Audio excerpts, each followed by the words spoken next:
Hey, this is Wanker Reviews, and I'll be doing a video on Isn't It Romantic, starring Rebel Wilson, about a woman who is very cynical about love and romance.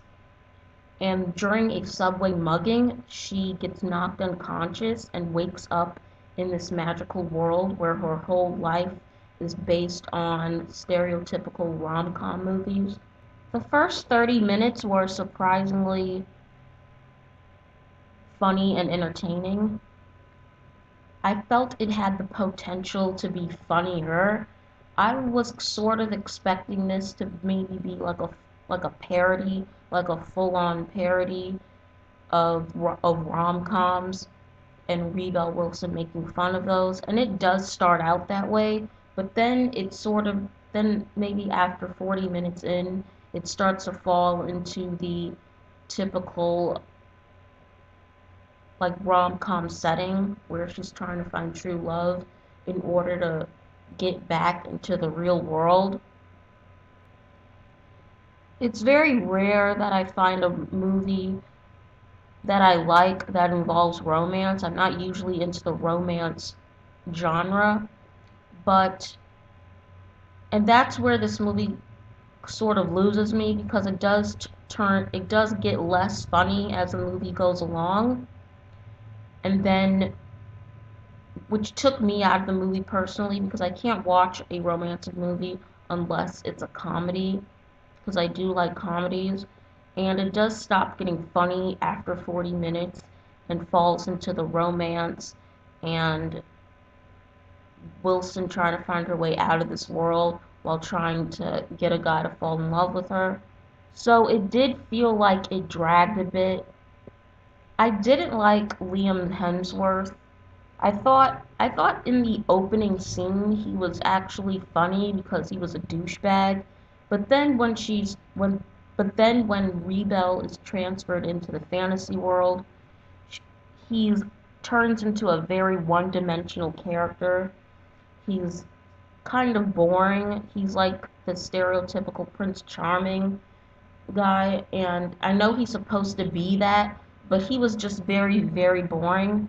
The same was with Priyanka Chopra. I felt like her character was also one-dimensional. It would have been nice to see some layers because Priyanka doesn't do actually gives a good performance for what she's given. And Liam Hemsworth, he was never my favorite, but they both do good with what they're given. I just wish the writing gave them more layers. Now, Liam Hemsworth's character towards the end of the movie does when he's in the magical fantasy world, he is given a small opportunity to show that he's a horrible person and he's not like a real romantic guy, but it's very short-lived.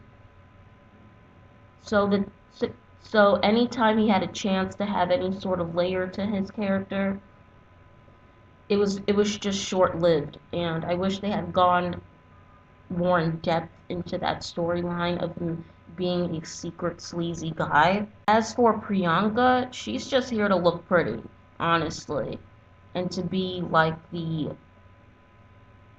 person that gets in the way almost of Rebo getting out of this world. But yeah, she's just here to look cute. That's it. There's really not much to her character, even though she does have a lot of screen time, which is a shame because she does show potential of having good comedic timing. Also, there's a dance sequence at the end, and I know they're supposed to be parodying dance sequences or singing dialogue in movies, but to me it just went on for far too long. Overall, I have to give this a 4 out of 10. It wasn't terrible, but it could have been a lot better in my opinion. By the way, there is one scene towards the end of the movie that really did make me laugh, and it involves Rebel Wilson and her next door neighbor.